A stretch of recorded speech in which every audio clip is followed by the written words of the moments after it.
front, and I've also got side and plan views as well. So here, that's the side elevation. Because of the curvature, it just looks like 3 rectangles on the side, as does the plan view. So I'll just give you.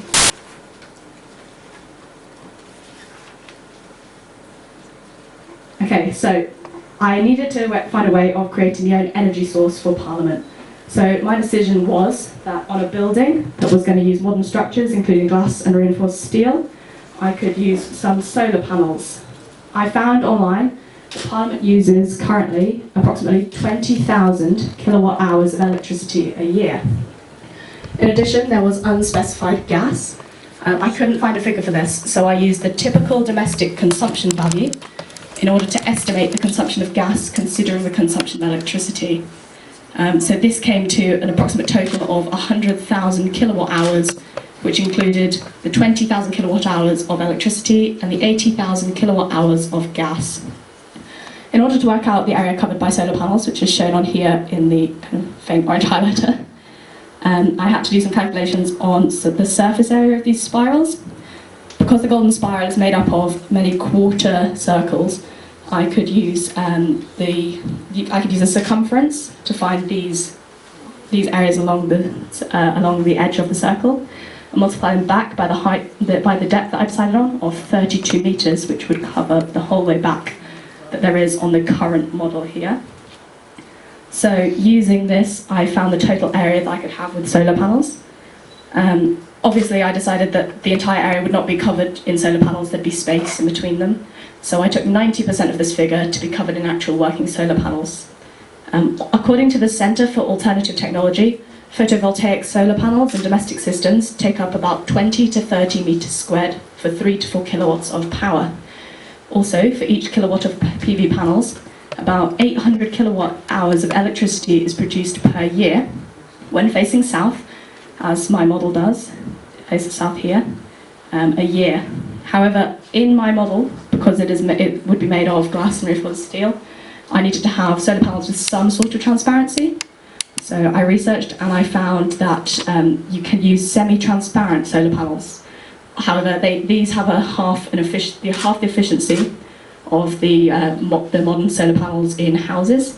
So I've done a few calculations following what I said earlier, and I found that using these solar panels on the side of the building, on the south-facing side, we could obtain 539,000 kilowatt hours of electricity. And this figure, although it's very approximate, is well in excess of the 100,000 kilowatt hours that I calculated for Parliament's annual requirements. I've suggested this could be connected to the national grid, resulting in 440,000 kilowatt hours of electricity being supplied around London. And I calculated that this could provide entirely for 221 homes as well.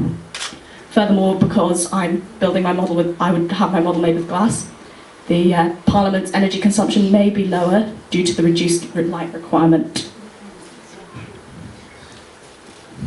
In terms of building cost, again, I had to estimate, didn't really have anyone I could ask, so I estimated, and I found that for commercial buildings, tall buildings like mine is, the cost is about £2,687 per metre squared. And I added £1,000 per metre squared to account for my complex structure, the glass and the PVs. So when I multiplied this by my floor area of 95,850 metres squared, it came to a total cost of £353.4 million. Sounds like a lot of money to start with, but it's actually a similar cost to other major buildings in London. For example, the Gherkin, which was £224 million. However, I obviously can't account for the cost of other factors, for example, connecting to the national grid. Also, Parliament is currently supposed to be having some renovations done, which are suggested to be well in excess of £3.5 billion. So I felt that this cost was not that unreasonable. Finally, I decided that I needed to find a way of reducing carbon emissions as much as possible. So my suggestion was, as my building covers a higher height but not the whole area, the rest of the site could be covered in trees. In order to calculate how many trees there would be, I needed to find the tree density, which is approximately 2,500 trees per hectare. The total grounds of the Palace of Westminster is about 7.85 acres. And when the area of the new building is subtracted from this, so the area that I've covered here, when I pulled these areas down, so I didn't want to cover the whole thing, I found that there were 1.17 hectares of land left.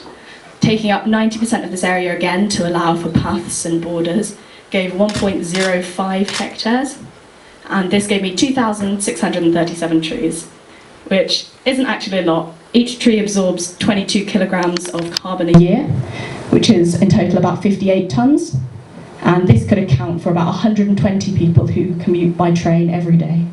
So this doesn't cover for the whole staff working in the House of Parliament.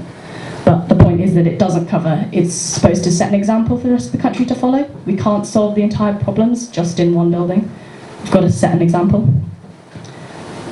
Also, my suggestion would be that the current Palace of Westminster is located just on the side of the Thames, and around the Thames there is a 70-metre restriction zone. Nothing can enter into this zone just in front. My suggestion would be that there'd be some kind of location where members of Parliament or other people who are coming into the building could take a ferry from one side of the river to the other coming through this restricted zone, because ferries have a lower carbon emission than trains or cars.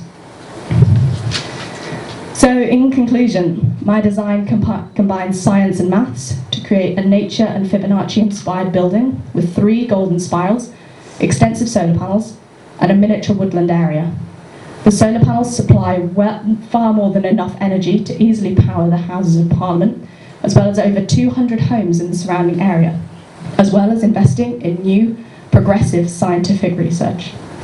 The trees would act as a carbon sink, helping to account for the reduction of CO2 in the local area, as well as creating habitats for wildlife. This also links to the golden spirals, which are commonly found in nature, thus reminding all of us of the importance of protecting the world we live in, as well as the UK's democracy. Although the design cannot supply renewable energy to vast areas of London, or drastically reduce the CO2 in the atmosphere, crucially, it is a start. The Houses of Parliament have traditionally been a centre for inspiring others in terms of having a say in the running of the country while maintaining democracy. However, this design would also reflect the respect that we need to have for the environment, and therefore inspire others to do little things to help protect it. This modern, progressive, space-efficient and eco-friendly design implements key principles that people need to adopt and would act as an example for all those to follow. Thank you.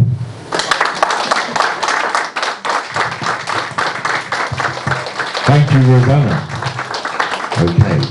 Now, I don't know this part of the process, Mr. Judge, sir, the Simon Cowell of mathematics. Do you need to ask questions now, or do you want the mic for this, sir? Okay. Just 2 quick questions. If we look at the modern world today, there are lots of things happening. For example, terrorism. Now, that is a very good model. But how would you ensure that this building is, for example, we have a missile shot from somewhere, and that missile hits the building. How would you ensure that the building can resist the strength of the building can resist such missiles? I can't guarantee it resisting a missile. I think if a missile hit the current Houses of Parliament, it would explode too. I can't prevent everything. But this would be made of reinforced glass and steel. It would also have protective layers over the top, transparent layers so that light still let through, as a way of trying to prevent anything happening. There's also extensive security in London. London obviously would be a target place if terrorists were to attack, but I can't prevent everything, but obviously it would have its best. It would have protection over the top while still letting light in. And also the surrounding area would obviously be kind of barricaded off, which is why I suggested the ferry coming in from a secure point where they've already come through some kind of security before they can come into the House of Parliament. Just one last one. If you look at the building, if you look at the model, it's quite spiral. How do you calculate you said you calculated the surface area. What did you do to ensure that you get the surface area accurately? Do you mean for the solar panels? Yes. Okay, so the solar panels here, I created these golden spirals using the exact kind of proportions. So for here, this bit here is circular, and this whole thing, this is a radius, and this is a radius here. So this one, this way. I haven't. For this surface area, I would then do the same thing that I did. So the circumference, so the diameter, multiplied by pi, and then divided by 4 to find this. And then the next one, because it just continues and spirals. Section there. Yeah, so I section it off. Very good, thank you. Let's hear it from Rosanna. Rosanna, thank you very much for asking questions. I was informed that the question bit isn't part of the process, but it just shows how brilliant these young people are, that they can answer questions off the cuff, including missiles being fired at Parliament, which is something else.